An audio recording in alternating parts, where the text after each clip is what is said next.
What's up, movie fans? Guys, so this one action movie starring Chris Pratt called The Tomorrow War came out on Amazon Prime. I decided, hey, why not watch and review? So the Pixar ranking video, I know that I said in my Luca review that would be my very next video, but I decided to delay it a little bit. Like, it'll probably come out in like 2 weeks, but yeah, I did film it actually, so it is going to come out eventually. But anyway, so the Tomorrow War is about like a bunch of soldiers from the future coming to the present and being like, hey, so there's a war against a bunch of aliens in the future and we are losing very badly, so we need some help. They start drafting some people from the present to go to the future and fight these aliens. And yeah, that's the plot of the movie. We're gonna talk about everything I liked, everything I disliked, and then give my final score as always. So first off, everything I liked about this movie. I have to say, a lot of the characters in this movie are surprisingly well developed. First off, there's the main character played by Chris Pratt, whose name is Dan.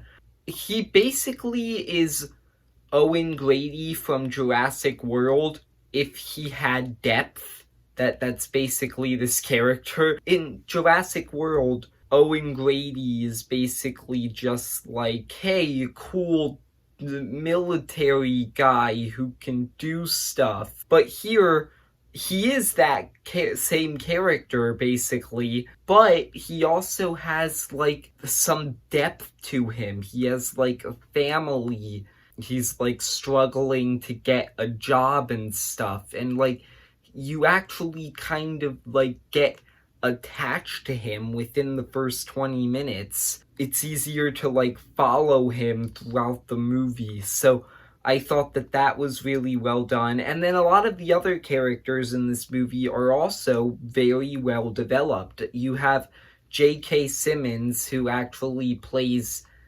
Chris Pratt's dad in this movie. I really liked their relationship. I thought that was a great element to the movie. There was also, like, other characters. The lady who Chris Pratt goes to the future and meets, and they start working together. She has some depth to her, but I'm not sure if I'm supposed to go into detail on that, because I think that might be spoiling the movie a bit. I don't know. I didn't see that much marketing for this movie, so I don't really know if that's a spoiler, but yeah, so she had some depth. She was an interesting character. The comic relief character in this movie, who I think his name was Charlie, him and Chris Pratt's character, Dan, are like the only two characters I remember the name of. Charlie was pretty funny. And then there's also one more character who I thought was noteworthy, who's like this hardened military serious guy. He starts out like really one-dimensional, but as the movie goes on, he gets elements added to his character. I just really liked a lot of the characters in this movie. Another thing that I really liked about this movie has like, feels like it has real stakes and suspense, because they say early on in this movie that these aliens are, like, impossible to kill, and they're, like, hardly any of them have ever been killed, and it's this super dangerous. And when I heard that, I was kind of like, okay, I feel like this is probably going to be a Suicide Squad-like situation, where in that movie, they're like, okay, these zombie people who have been created by Enchantress, we can't fight them. Like, that doesn't work. They're just, like, so powerful. And then they're just gunning them down and using baseball bats to just beat them. And, like, I was just like, yeah, right there, it's fighting them doesn't work. You're beating them with a baseball bat. But in this movie, when they say they are super hard to kill, they mean it. Because the action in this movie, you actually feel suspense because they are really hard to kill in the movie. The whole time I was like, wow, how are they gonna beat these things? It kind of reminded me of in The Mandalorian Season 2, that one scene in the final episode where Mando's fighting the Dark Troopers and like he can't scratch them like at all, and I was just like, how the heck are they supposed to beat these things? I felt the same thing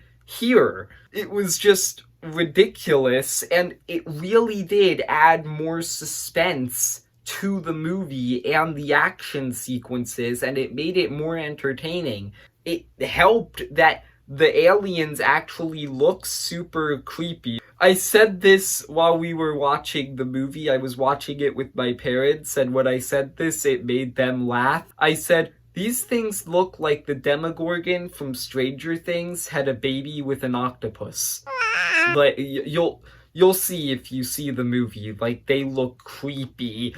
Yeah, that is basically everything I have to say that I liked about this movie. Now let's get into some of the things that I didn't really like that much. And first off, I have one major problem with the movie and one nitpick, so yeah, we're gonna talk about both of those. First off, the major problem, I didn't really feel like Dan, Chris Pratt's character, like had a clear arc throughout this movie. Like, I feel like it got a bit muddled.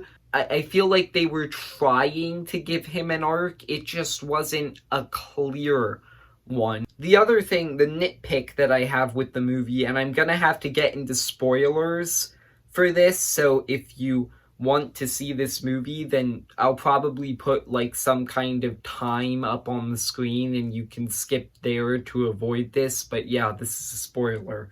At the end of the movie, when they go to the Arctic to like kill all of the aliens and prevent the war from ever happening, Dan is like, we can't go back with the pictures, we don't have enough time, we need to do this right now. And when that happened, I was like, don't you have like 25 years? Like, the war doesn't start for another like 30 years or something, so like, why does this have to happen now? This seems like way more dangerous than just going back for some help. And when that happened, like, that kind of took me out of the movie briefly, but ultimately, if they had gone back, it wouldn't have been as exciting as the finale.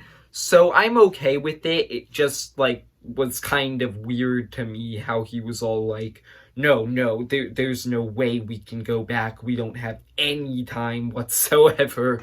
So ultimately, I actually really liked this movie. The main reason that I wanted to review it was actually because I was hearing some good things about it, and the initial Rotten Tomatoes score was great. Like, I'm pretty sure it started out with a 100% within the first couple reviews. Since then, that's dropped down, and honestly, I'm not sure why people aren't liking this movie, because I'm not sure what exactly they expected from it. Like, my expectations for this movie weren't that high, because I had seen a trailer and it didn't look that great to me. But this movie, I think, actually is pretty good, surprisingly. It's a good movie. So yeah, I'm gonna give it a 7.5 out of 10. Also, one thing that I wanted to mention before I got off of here that I thought was funny that I realized is that this is like only the third movie starring Chris Pratt that has involved aliens and time travel. The other two being Avengers Endgame and the Lego Movie 2. Like, I just thought that was funny. I don't know. Ultimately, I do think that if you have nothing better to watch, you should watch this, because this is a good movie. I hope you enjoyed the video. If you did, leave a like and subscribe, and see ya, movie fans.